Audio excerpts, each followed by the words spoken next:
The Digital Workplace Podcast. Today, our guest is Dr. Robin Rosenberg. She is the CEO and founder of Live in Their World. Hey, Dr. Rosenberg, how are you today? I'm good. Thanks so much for having me. I'm very excited to talk to you. You have some really cool stuff that you are in the middle of and that you're doing, and a lot of good thoughts about different things. But let's start to make sure that you are a real life human.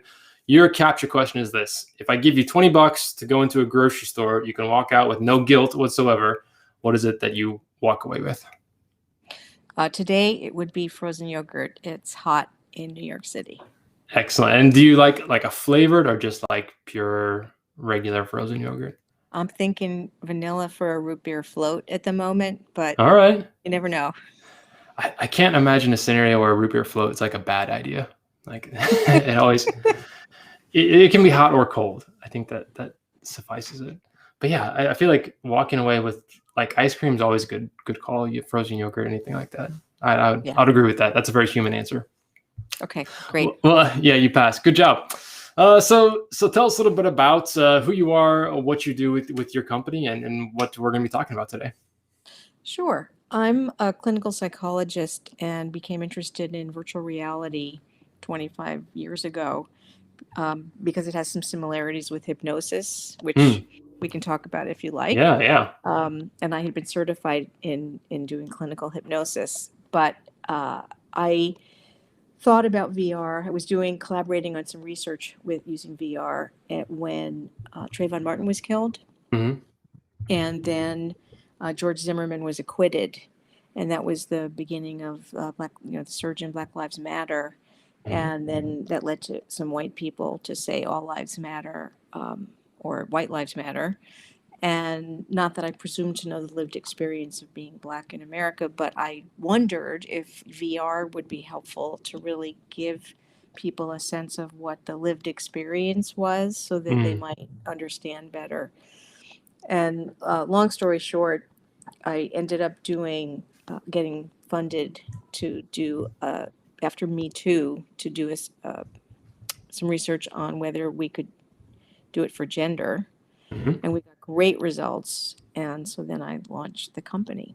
And so we have a program that uses the science of learning and psychological science to really help people deeply understand bias and incivility and upskill employees for respectful engagement. And we use what is called distributed learning, which is learning in small doses over time, because one and done trainings tend not to work. Even when they're very compelling and engaging, it's like language learning. If you don't use it, you lose it. And we're really ultimately talking about new habits in the workplace and habit training. Yeah. Well, let's go back. You said you've been interested in virtual reality for 25 years. So yes. What did virtual reality look like in 1996? Like, what was that like?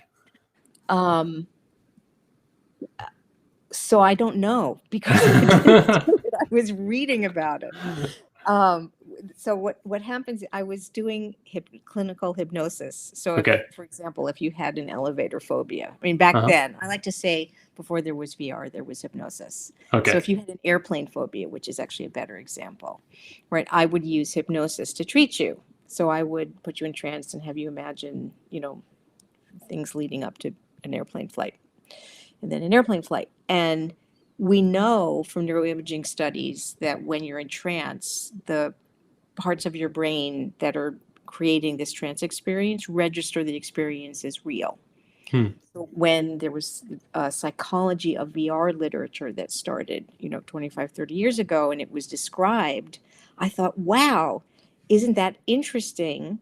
When you're in a headset, it's similar to the experience of trance because you're in this world that's not the world your body is in, and yet you're creating something, you're interacting with it as if it were real. And it turns out, of course, shock, that when you're in VR, your brain is registering that VR experience as real. Yeah. And so both hypnosis and VR have what's called divided consciousness or dual consciousness, where you're holding the reality of the trance or VR experience as real, like in your head, right? It feels real, but you also know your body is somewhere else. So it's not, you know it's not real, but it feels real. And you can hold both of those at the same time. I just found that fascinating. That's Yeah. really how I got interested in VR. I just thought, wow, that's so cool. And I love how you've applied that, because a lot of times when we talk about like the 5 levels of a digital workplace. And for the most part, when we get to that, what we call level 2 is just where we're trying to replicate whatever we did in the office. Let's just do it in a digital format. So all these like bad trainings we all had to sit through Right. with videos, and like maybe role playing was like the most in-depth you could get. So let's just replicate that in a digital experience. And that's really bad. Like it doesn't work. It No. doesn't do much. But this is actually saying, wow, there's something about a digital training experience in a virtual reality setting that can actually push us much further down the road of actually learning what it's like to be in somebody else's shoes. Right. It is as close as you can get without actually somehow, sort of like a Yeah. body snatcher of, the opposite of you're snatching someone else's body. That's the literature you're reading right now, right? Body snatching, to see how you can get into Right. that. But it is, I mean, there are some people who are incredibly suggestible or hypnotizable, where, if they're reading something, they can imagine it vividly if the text prompts them in the right ways. But for most of us, we don't really understand. I mean, there's cerebral understanding, but it's the emotional understanding that often moves us. So you said that you achieved great results from some of this training that you've done. Can you explain what that means? Like, how are you evaluating the effectiveness of this? Sure. So, just because I'm a psychologist, my first view is do no harm. And we know that some DEI trainings can actually be harmful to some people. So there's a percentage of people in many DEI trainings who have what's called reactance, which is that they become even more entrenched in their original beliefs than they were before. And those are beliefs that the goal was to try to change. Yeah. So in that sense, the intervention is harmful. And so, of course, the whole point is to do no harm. What we did is we had men, white men and men of color, do a VR experience where they were a white woman experiencing various and sundry ways that bias and discrimination manifest in a workplace, sort of low levels. And I just see what that was like. And I gave what's called the IAT, the implicit association test. I don't know if you or your listeners are familiar with it, but it's a way it's a bit controversial about what is it actually measuring. And is it measuring state or trait, something enduring or something kind of fleeting. But the idea is that it uses a delay in response time to measure attitudes. This is the one where they like show 2 images or 2 ideas side by side, and you have to pick one, or so yes, or words. Sometimes it's images, sometimes it's words, and you have to pair, let's say, counter stereotypical words like the ones they use in gender is man and family. Or woman and work. They view those as counter stereotypical pairings. So they measure your response time for typical pairings like women, family, men, work, and counter stereotypical. And there are a bunch of other words, but this is just an example. So, and that's been used a lot in the literature as a way to assess, again, attitudes. Which may or may not be associated with behavior, but nonetheless, that's what so we measured that before and after, and then gave men this experience, and then we also measured how much they felt they were in the experience, what's called presence in VR, and we then asked them before and after as well, asked them to assess written scenes in a workplace setting to report whether they thought there was gender bias or issues related to gender. in the written scenes, and they were counterbalanced and all kinds of stuff. And so after the experience, the men became more accurate at assessing when there was or wasn't a gender-related issue. Hmm. Also, they had less stereotyped responses on the IAT. Hmm.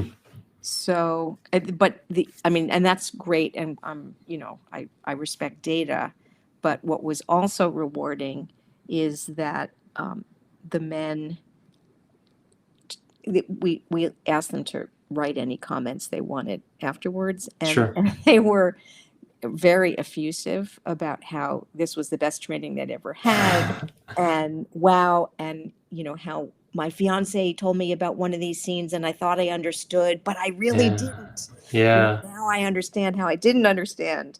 And I actually happened to run into a couple of men who had been in that study a year later. And a year later, they told me how powerful it was Yeah.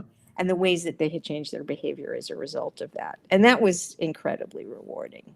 That's really amazing. We had someone on the show earlier. We were talking about sexual harassment in the digital age and how that's different, and then but also the opportunity for some kind of virtual reality training about that. And I think that something like that can prompt someone maybe who's like me, a white man, who would say like, yeah, this is sexual harassment's bad. No one should do it. That's one thing to say, but when you actually like get behind it and experience what that's like, then all of a sudden you become much more of a champion and be like, no, it's not just bad. Like, we can't do this. Like this is, you become that next level champion to really find it out and identify it Exactly. earlier. That's Yeah. exactly it. It's that visceral understanding that moves people toward action in a different way. Yeah. And that's what we were going for. And that's with what we've tried to do, with the original mission, right, of sort of post George Zimmerman's acquittal. We have a Black man track, a Black woman track, and we're adding Asian American and Latinx tracks as well. So it's just come and have this experience and learn about it. But fundamentally, what we're really talking about is respect, or what we call unearned respect, right? Which is just because it's civility training. That's what we I ultimately want you to call what we unpack that do. term a little bit, because that's something on your website. You call it civility training. You don't really use necessarily the DEI labels on a lot of what you do. So explain that a little bit more. Sure. So with civility, one definition, there are many definitions of it, but it on the one hand talks about politeness and courtesy, but there are also definitions that talk about being mindful of the impact you have on people and adjusting your behavior accordingly. And I really, really like that aspect of civility definition. That's what we're talking about, which is everyone should be treated with respect, and it makes the workplace a far better place. It makes everyone more productive. It makes teams better. Respect fundamentally underlies inclusion, right? Which is being open and curious to people who are different than you in many ways, right? Many, many ways people are different. Respect is about equity, right? Because if people are doing a similar job, they have similar experience, they should be paid equitably, they should be paid similarly. And that's a form of respect. And it's a form of disrespect to pay people differentially based on an arbitrary demographic variable. So, I like the acronyms in order, EID versus DEI or IND, because it all really flows from equity, because it's about fairness. Yeah. Right. And then again, so for me, it's really a sort of different angle. It's like an oblique angle, thinking about all of these issues. I mean, and equity should be transparent, by the way. So companies that really work to have equity, if they're not transparent about it, then their employees don't know how fair the company is trying to be. And we all want to work in an organization that's striving to be fair, Yeah. right? So it's being transparent about it. And then when you have transparent equity, it's a lot, sort of inclusion flows more from that, because diversity without inclusion doesn't work. I mean, Right. people leave. Why would I stay at a company that, or an organization that I didn't feel valued me, Yeah. and was respectful?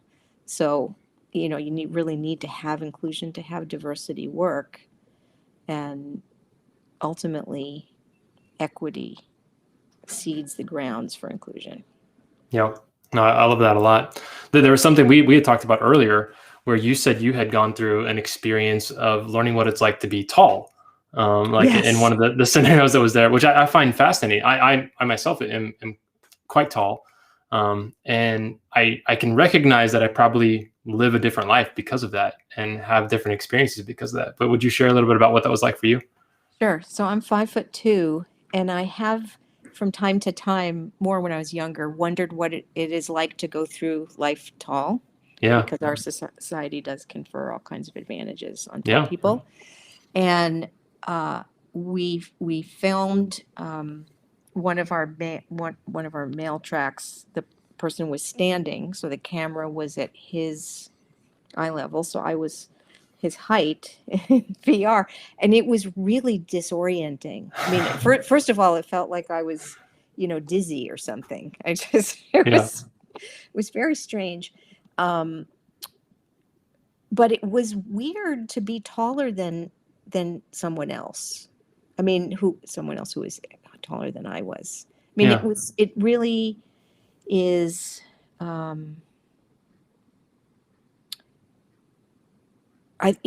I if we think about superheroes, it's like Wolverine or Superman, right? What is it like to go through life basically knowing you can't be killed? Hmm. I'm not equating being tall, by the way, with being immortal, Yeah. but it is this other way of being. When you are taller than other people, it would be the same as if you were, you know, I guess, a football player, right? Being Hmm. 300 pounds, incredibly well muscled. What is it like to go through life like that? Or a boxer, you know, to have lots of experience taking a punch, and so you feel less vulnerable Yeah. No, I than. feel that all the time. Like I walk into a room or in a crowded space and I know I'm not the biggest guy there usually, but I know I'm probably not the first target that somebody's gonna like go after. Like, and I just have that confidence walking into rooms. And I've heard that otherwise described.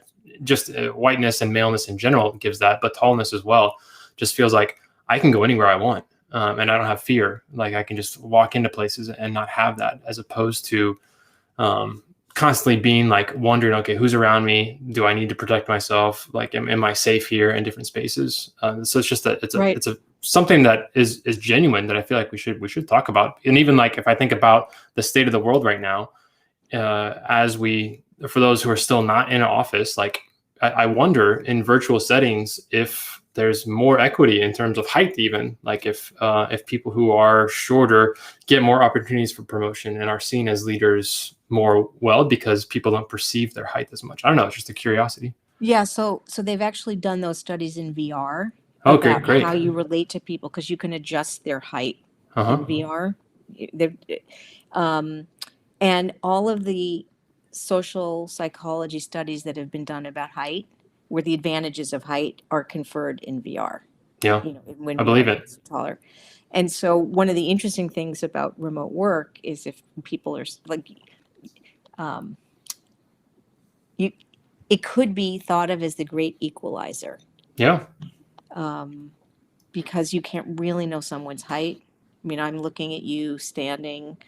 For those who are listening on the podcast, I assume you're standing. Maybe you're sitting on a stool, but I don't really have any cues about how tall you yeah. are, because I don't know where the camera's located. So the angle, and you can't tell that I'm short by looking at me, because you don't know how tall my bookcase is, you know, where my. So it's just interesting the ways that going through the world in a different body changes the experience of being in the Yeah. world. So fascinating. Well, let's get on to another topic I know you're passionate about, which is like this hybrid workplace and going through things. And even going off this, that's one question I feel like if you haven't met your colleagues before and you're going back into the office, it's always like, oh, wow, you're tall, I didn't know it. Or you're short, I didn't know it. Like those types of things, like we kind of laugh about that kind of stuff. But what's been your experience in watching and observing and helping companies in their remote journeys and the hybrid journeys specifically? So I think the interesting thing about hybrid work is the real risk for either remote workers or people who are in the office less, in essence, becoming a version of second-class citizens. Mm-hmm. And so I think there are lessons for leaders and managers about how to make sure that doesn't happen. And there are lessons for remote workers or people who are in the office less about how what they can do to make sure they're not putting themselves or helping themselves become second-class citizens, if you will. Yeah. I don't think it's not intentional. It's just how humans are and the biases we have that make us function in the world, but they lead to disadvantages. Yeah. So I think that's the interesting thing about hybrid work. One fascinating thing that kind of ties this whole discussion together is, without trying to downplay the different types of diversity out there, like your race is obvious and gender are obviously much bigger than a remote versus in-person experience. I like that divide between the two. But once you have that inclusion mindset, you start applying it everywhere, and you can see its applications in different places. And to your point about VR, that remote versus in-office experience is actually something you can experience for yourself. Like you can learn what it's like to be a remote worker. Because in a lot of settings, if companies are talking about the hybrid model, I would say at least 80 to 90% of cases, the boss is going to be in the office, and they're there maybe because that's how they got to that position, because of all the networking and all the relationships they were able to build through that experience, or their season of life or whatever allows them to be in the office better. But if you can actually force that person to say, all right, we're going to go hybrid, but you or me as a boss or whatever, I'm going to be at home all month just to see what it's like.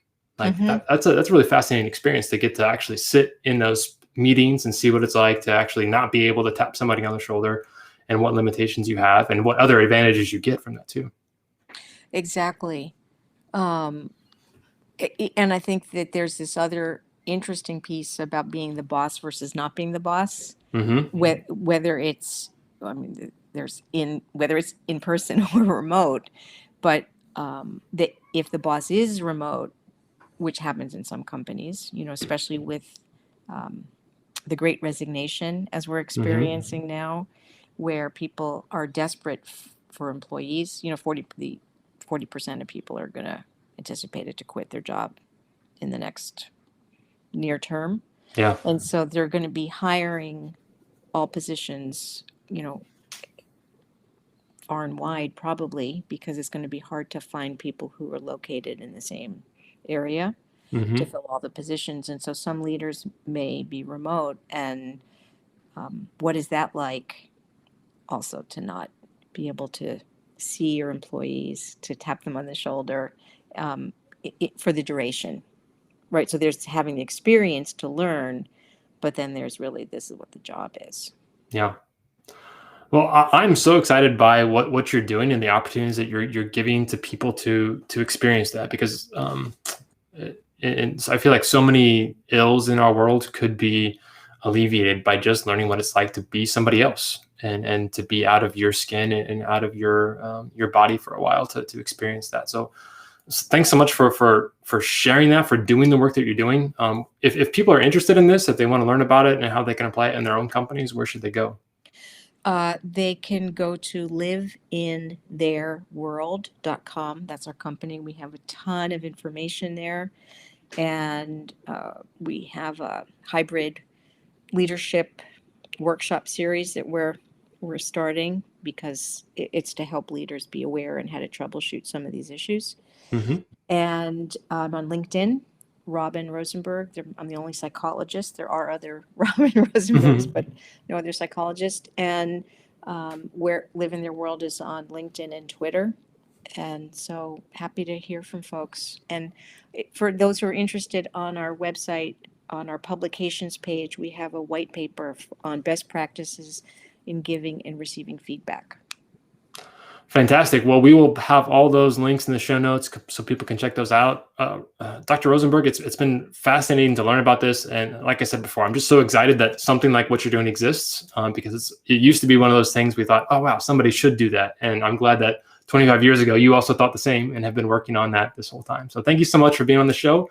And we look forward to hearing from you again soon. Thanks for having me, Neil, and for some great questions. And I love the work that you're doing as well with the digital lab, so digital workplace. So